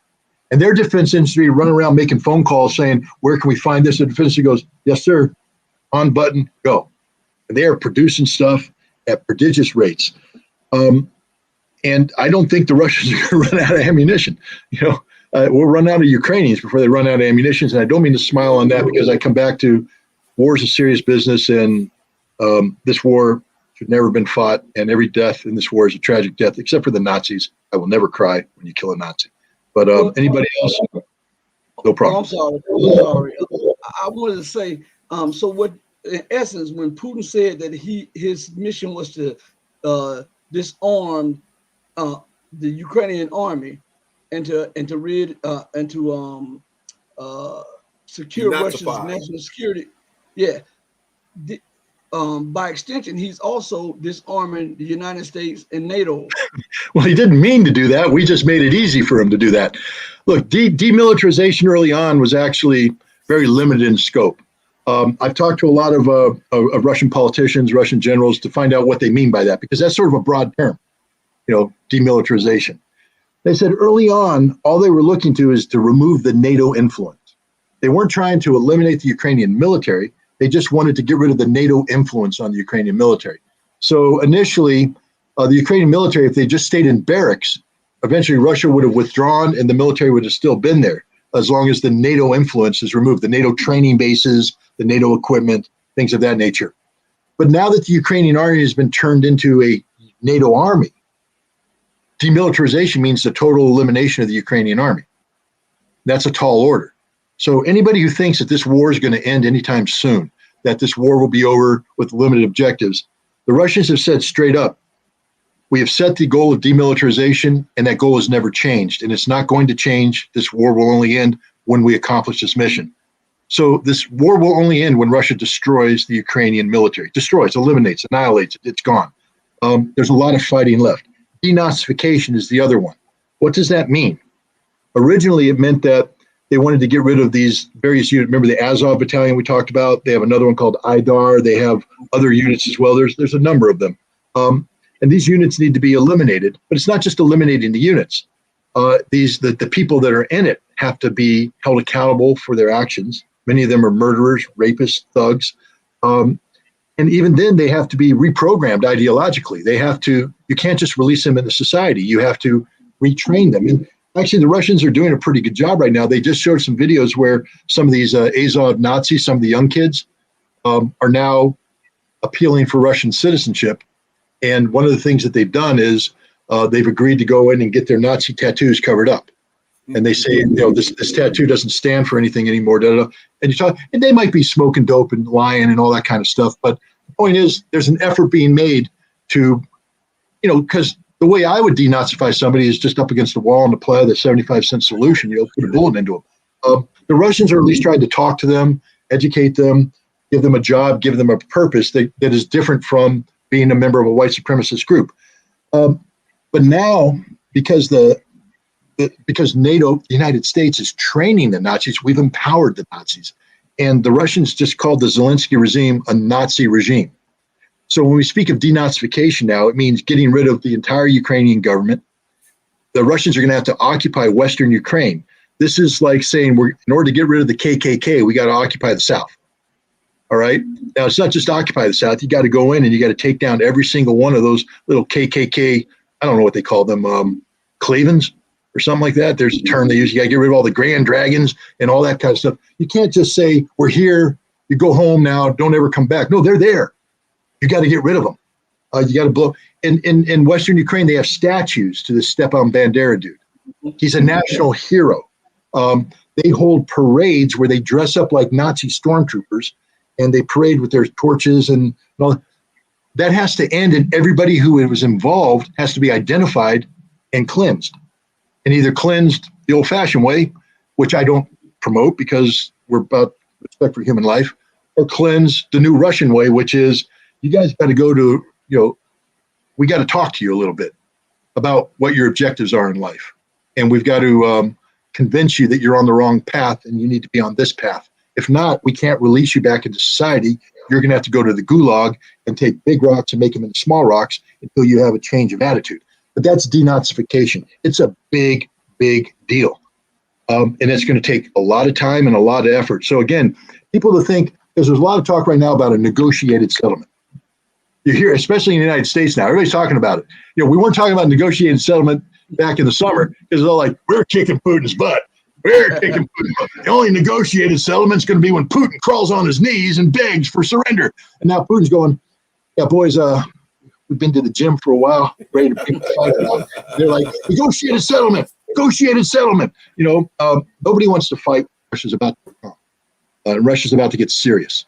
And but Putin doesn't want a negotiated settlement. Putin wants to accomplish what he said he was going to accomplish: denazification, demilitarization, getting NATO out of Ukraine and getting the Nazis out of Ukraine forever. The denazification isn't going to be a temporary step. The Russians are committed to eradicating this disgusting ideology once for all. And the irony is, under normal circumstances, we should be standing side by side with the Russians. This is a good cause, getting rid of these people. But no, we're actually paying them. We're paying their salaries. We're training them. We're paying the salaries of Nazis. We don't just invite them into Congress and treat them like heroes. We pay their salaries. Well, what does Ukraine look like at the end of this war, or close to the end of this war? And what would be Russia's reaction with the buildup of NATO and U.S. forces along Belarus and around Ukraine, and threatening to confront Russia, and also making a head fake towards Odessa? No, well, first of all, there ain't gonna be no head fake to Odessa. The only people talking about Odessa is the Russians. It ain't a head fake. They're coming in. So Odessa is Russian. It will always be Russian. They're taking it over. They have this enclave called Transnistria up by Moldova. They're going to link up with that, protect it, and they're going to seal off Ukraine from the ocean. You say, what is Ukraine going to look like? It ain't going to look like anything what it currently looks like. They already lost 20% of their territory. They're going to lose at least 20% more. Russia's going to take over Odessa, Kharkov, Nikolaev, Dnipropetrovsk. The fate of Western Ukraine is unknown yet. It ain't going to Poland, but Belarus might come in and govern it during this period of denazification that we're talking about. Ukraine will probably end up being a very small nation, built around the oblasts or districts around Kiev, agricultural based, because all the industry has been taken by Russia. So it'll be sort of a wheat basket, weak nation, and it's their own fault.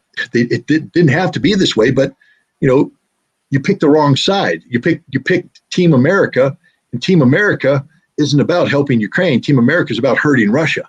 So we think that we can sacrifice Ukraine and bring harm to Russia, that Russia will be so weak after this that Russia will never be able to confront NATO or anything else. And NATO is talking about, they need 300,000 troops. Now, look how quick Russia got 300,000 troops ginned up. Putin said last month, I need 300,000 troops. Month and a half later, he's got 300,000 troops. Stoltenberg in June said, we need 300,000 troops. And NATO's still going, what? What? You want to, what? Whose troops? Who's going to pay for this? Where are we going to get the money? What equipment? Among themselves. Yeah, they're just, when Stoltenberg gave that announcement, half the defense ministers of Europe went, what's 300,000 troops? The Germans especially, because the Germans had to scrape and scrabble and cannibalize units to get this battalion that they sent up to Lithuania. And if you know anything about history and European history, the notion of a German battalion in Lithuania should bother you. But they're there. There they are, as if history never happened. But now Stoltenberg said, we want to turn all of these battalions into brigades, which basically means you got to triple the size of the unit. The Germans are going, we went bankrupt getting that battalion there. And now you want a brigade. We can't do that. And meanwhile, the German leaders going, we want to spend $100 billion to rebuild the German military. Okay, that means you have to buy things called tanks. Last time I checked, tanks were made of metal that comes from steel mills that have smelters that require gas to burn, Russian gas, cheap Russian gas. You don't got that anymore. You ain't making steel, you ain't making tanks, you ain't making army divisions, Germany. You're just out of luck. And that's all of Europe right now. All of Europe's just out of luck. That's why the Poles, this is a story that came out yesterday. The Poles were told to get rid of all their old Soviet tanks and give them to the Ukrainians. Give them all to the Ukrainians. And the Poles went, okay, but then we'd like some of those American M1 tanks. They're pretty sexy. We want the M1 tanks. And the Americans went, give them the T-72s. We'll talk about it later. And then they gave the T-72s, and the Americans went, we're not giving you any tanks. So the Poles went out of luck. So the Poles went, okay, hey, South Korea, pretty good tank. We'd like to spend $6 billion on your equipment. And the Americans are going, wait, you're supposed to spend that money on our stuff. Nope. So the Poles are going there, and I think a lot of Europeans are going to start looking at South Korea to get their equipment. But even then, that takes long lead times. Here's the Russian hope. The Russians started this before they invaded Ukraine. They actually put forward treaties, draft treaties. One was given to NATO, one was given to the United States on December 17th of last year.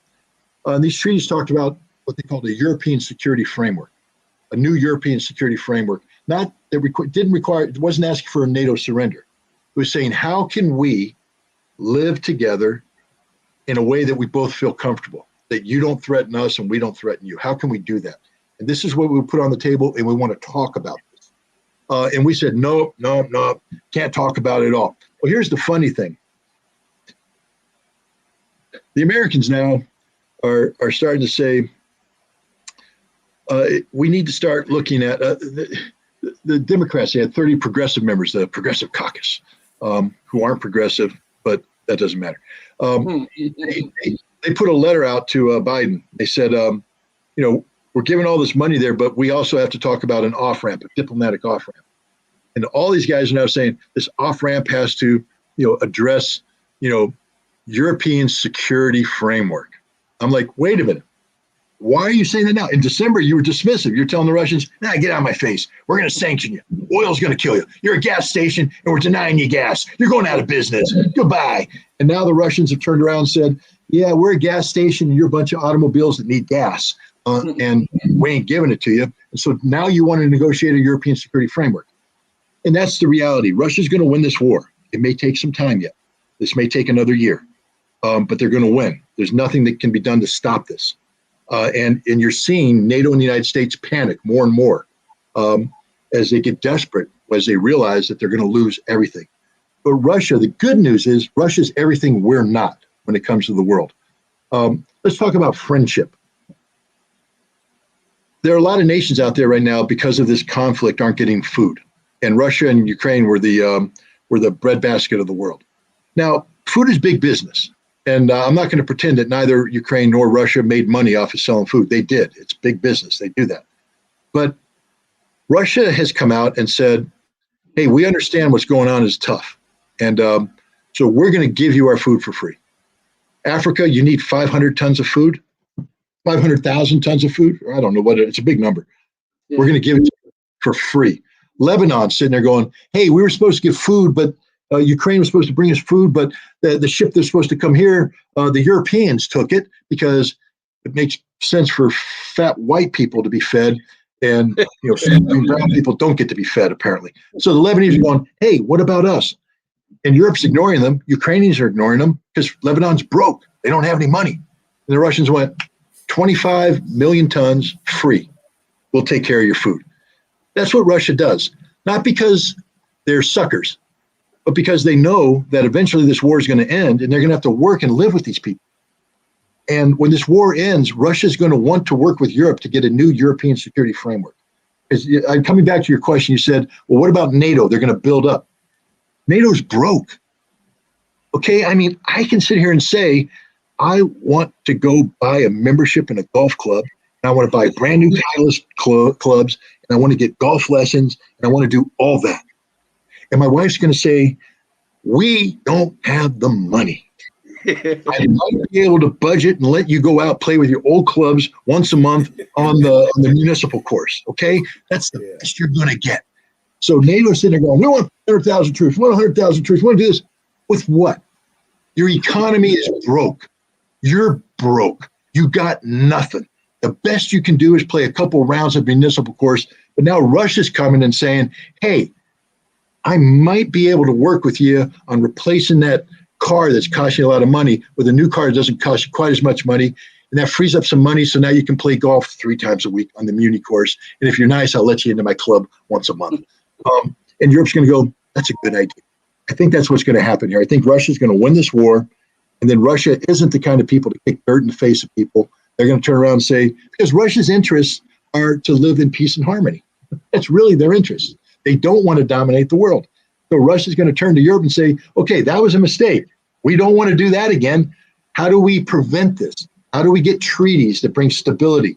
And I think Europe is going to be more inclined to receive the next Russian draft treaty and give it due consideration.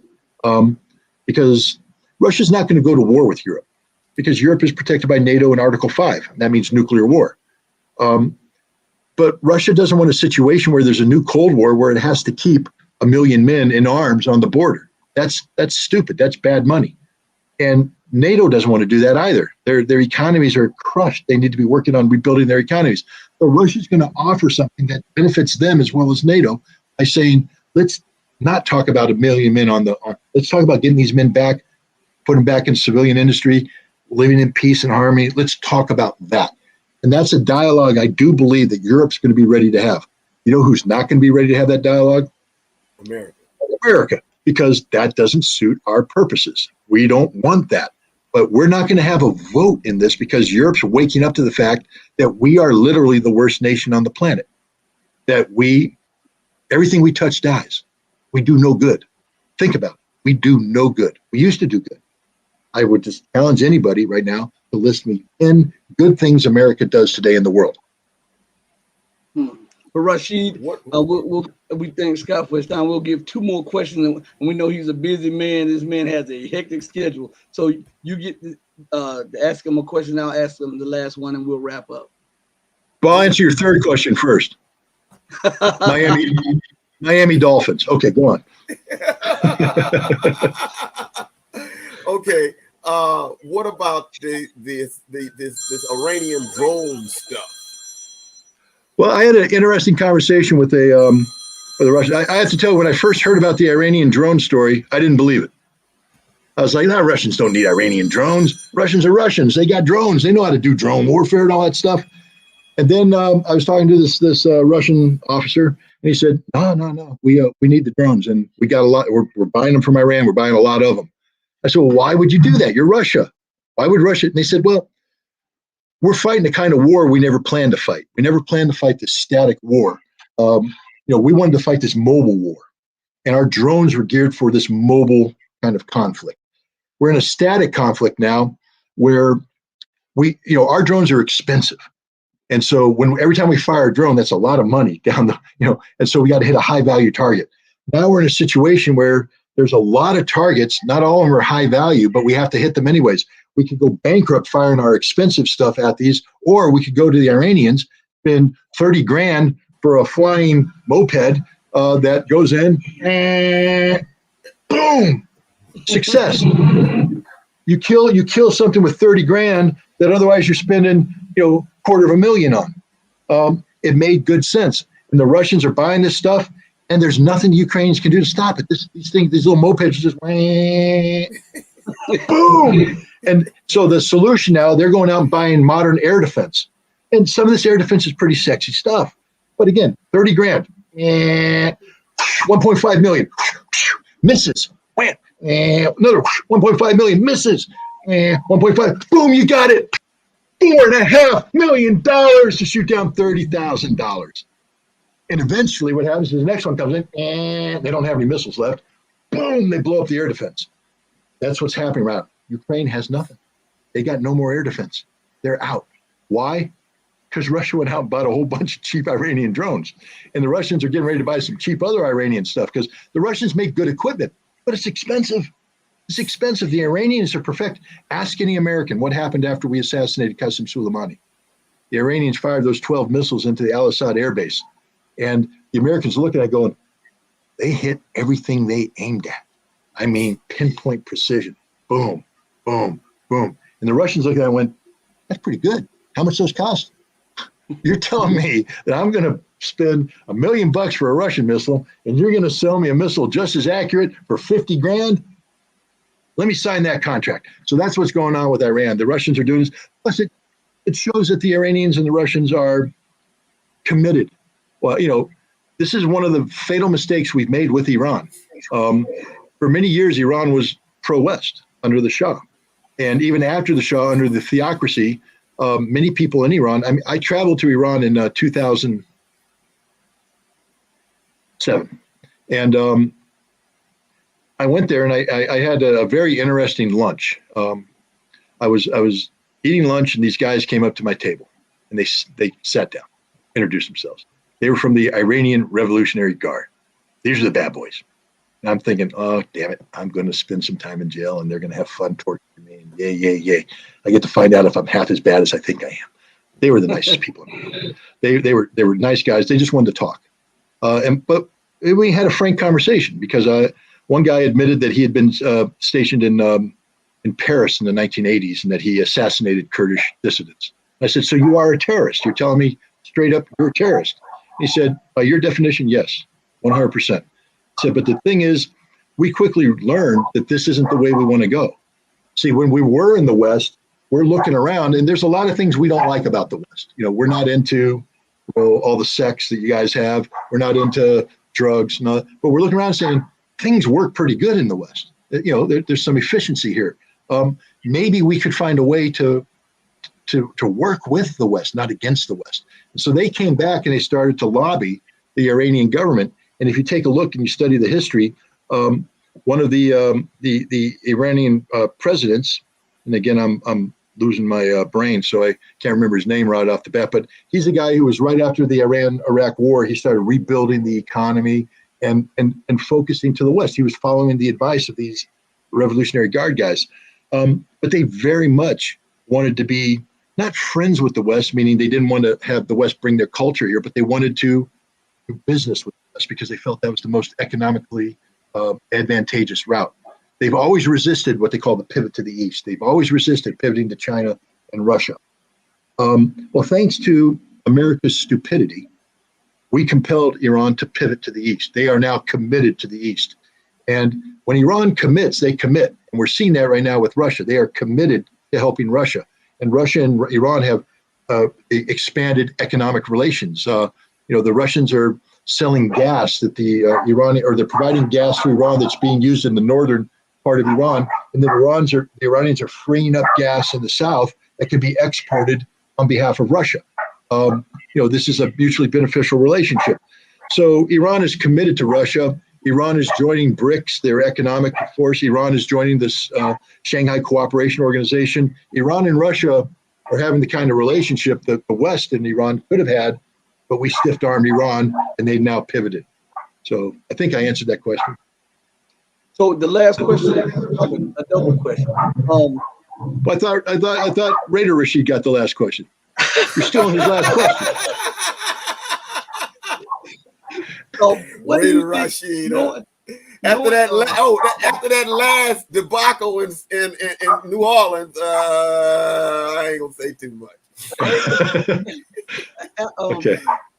With Iran showcasing its technological prowess with the drones and with the missiles, how do you think a war with Iran and the U.S. or Iran and Israel will play out? Because Iran is hammering those Mossad training camps in northern Iraq and Iraqi Kurdistan. Will that explode into something? Remember we had that conversation about the American military, and I told you that they're real. They know the real world. Mm-hmm. The Israeli military knows the real world. And the Israeli military knows the following, that Iran is a long way away. That in order to strike Iran, Israel would have to take its air force, fly it a long distance, which means multiple refueling required, enter into a heavily defended airspace, launch an airstrike, and then come back, and that cannot be sustained. So let's say they even get a good first punch in. This is a 15-round super heavyweight fight. That first punch means nothing. Now the Iranians are going to sit back and hit the button, and all these missiles are going to fly in. Remember that pinpoint precision? Israel's a very small country. It's even smaller when you talk about the important targets. And these targets will be obliterated. Non-nuclear, just conventional, boom, boom, boom. And there's nothing the Israelis can do to stop it. They can't stop it. And so Israel will be destroyed. That's why Israel's not going to start a fight with Iran. They're going to carry out this low-intensity covert fight where they blow up, they assassinate a nuclear scientist here, they blow up a nuclear facility here, they sink a ship here, and the Iraqis or the Iranians will respond by shelling a Mossad base here and all that. That's the war they're going to fight. But they're not going to fight the big one because Israel knows they can't win that one. Saudi Arabia, there's a lot of talk about Saudi Arabia, going to go to war against Iran. Well, no. And the answer is simple. Saudi Arabia exists only because of oil. That's it. Take away the oil, Saudi Arabia doesn't exist. They got nothing. All the Gulf Arab states are that way. It's oil. And that oil comes out of the ground in giant facilities that are very vulnerable. And the Iranians have a lot of drones and missiles that can eliminate facilities overnight. Gone, finished, forever. And so every Arab state knows that if they go to war against Iran, they will cease to exist as modern nation states because all the oil that they produce will never get out of the ground because all the facilities will be destroyed by the Iranians. Now, yes, they'll destroy the Iranian facilities and all that, but that doesn't do them any good. They exist because they like to fly around in jumbo jets and luxury jets and stay in five-star hotels and buy their wives unique perfume. I bring that up because I was in London once and I went to one of these the Arab perfumeries. And I just said, hey, what's the most expensive perfume they got? And they showed it to me. And I said, well, if I wanted to buy that, how much they got? I said, you can't buy that. And I said, why not? They said, because that's made only for the king's wife, one of his king's wives. Only she's allowed to have. We have to have it here in case she shows up, and then we can sell her that perfume. But nobody else in the world is allowed to wear it. Okay, you don't have that kind of stuff unless you got oil money. Okay, that's not normal. That's not how normal people live. And so the Saudis are addicted to oil money, and they won't have oil money if they go to war against Iran because Iran will eliminate all of their oil production. That's just a statement of fact. So I think that's one reason why Iran is flexing as much as they are right now. They're not being overly aggressive, but the Iranians aren't backing down. And one of the reasons why they're not backing down is that they have built up a very capable military that can do a lot of damage. But they don't want to overplay their hands because the Iranians aren't suicidal. Because the Iranians know if they ever get in that fight with Israel, that fight with Saudi Arabia, that in addition to making Israel and Saudi Arabia pay, Iran will pay too. And no leader comes into power saying, I want to bring harm to my people. The good leaders say, I want to make my people prosper and live well. So Iran is trying to work with the world. It's built up a defense that's capable of deterring enemy aggression, but their primary focus is on economic development. That's why they're joining BRICS, the BRICS Economic Alliance. That's why they're joining the Shanghai Cooperation Organization. That's why they're trying to work with China and Russia now economically, not just militarily, but economically, because that's what's going to make life good for the Iranian people. And again, I was in Iran. I'll tell you this. I don't know, where are you guys from, by the way? Just what state? Pensacola, Florida. Okay. California. Yeah. Oh, wow. We got the East and West Coast. Okay. Well, I assume you guys have driven across country and you've taken a look at the state of the American highway system. In some places, it's really good. In some places, it ain't so good. I drove on the Iranian highway system. It was better than anything we got here in New York, I'll tell you that. And the New York Thruway is considered to be one of the best in the country. The Iranians had us covered. They super highway, 8 lanes, and then they had these rest stops. And I've been to New York State rest stops. The bathrooms, the food, I went in there, clean, good food, everything. And I said, am I in Iran? Because I had been led to believe that the Iranians were sort of this backwards nation. And I'm going, man, you're good. And then I walked out and I said, you guys got a mall. I went to their mall and I'm going, no. I meant an Iranian mall. They said, no, this is an Iranian mall. They had all the big store names. They had everything clean, air conditioned, immaculate, fully stocked. So, we sit here and think that the Iranians win. We're Americans. We're the best in the world. Well, don't put me in a math Olympiad. 2 plus 2, I don't know. I need a calculator sometimes. The Iranians win these things. They have highly educated people. The Iranians have more peer-reviewed PhD theses than the United States or any European country. They believe in education, and then they apply the education. So we can sit here and make fun of them because we don't know them. We don't understand them. We mock that which we don't know. But the Iranians are pretty squared away. I'm not saying they're perfect. I'm not saying that at all. Everybody has their problems. But before I'm going to wag an accusatory finger in anybody's direction, I sort of want to make sure that I'm not living in a glass house. And America is nothing but one giant big glass house. And, we shouldn't be throwing stones at anybody. But the Iranians are pretty squared away. I have a lot of appreciation for them. Yes, sir. One thing, I was watching a program on North Korea. Now, if you listen to the mainstream media, everybody in North Korea, they don't have belts, they have ropes. And everything is bad in North Korea. But I was watching a program. North Korea is a pretty modern society. Yeah. I mean, I haven't been there, so I can't attest to it. But I would say, again, nothing's as bad as we make it out to be. The North Koreans, they do have some hunger issues that they're working with. But I mean, you would too if you were sanctioned to the degree they are. They're not allowed to interact with the world. But a backwards nation doesn't produce overnight intercontinental ballistic missiles that can deliver nuclear weapons to the United States. Say what you want about North Korea. They got some pretty smart people. They have some advanced industry. And I imagine they do things pretty good to a pretty high standard. Could things be better? Of course they could. That's why Kim Jong-un was meeting with Donald Trump to try and have a denuclearization treaty so that he can improve the economy. Because why? Good leaders want to bring good things to their people. And say what you want about Kim Jong-un, he's a good leader because he cares about his people. Unlike, say, an American president that wants to give all our money away to the Ukrainians while our people suffer. But anyways, that's that. I've really enjoyed being on here with you guys. I thank you very much for having me. I hope I don't get you kicked off of YouTube too quick. Thank you, Scott, man. Thank you so much. We'll talk later. And we really appreciate you coming on the platform. I appreciate. Could you do me a favor though? Yes, sir. Send me a link to the YouTube thing, and then I'll put it on my Telegram channel and try and get some more people to watch you. And I think this was a pretty cool conversation. I'd like more people to see it. Thank you so much.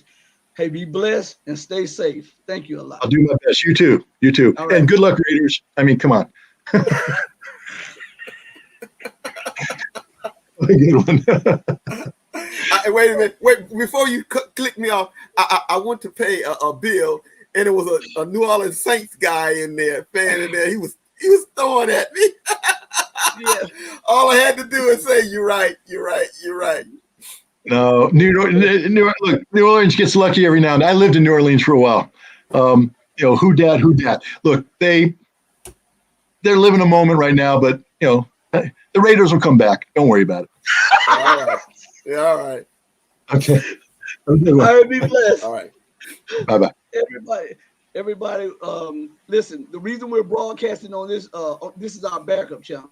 We usually broadcast on the Red Pill Diaries, but this is our broadcast because we've been suspended for over a week, 2 weeks, because of a program we did last week with Jim Fetzer, the founder of Scholars for 911 Truth.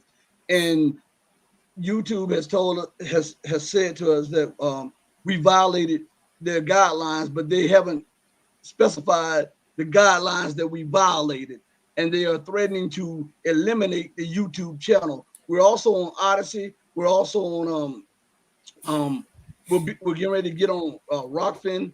We're on Locals at Empowerment of Truth, .locals.com and also the Red Pill Diaries.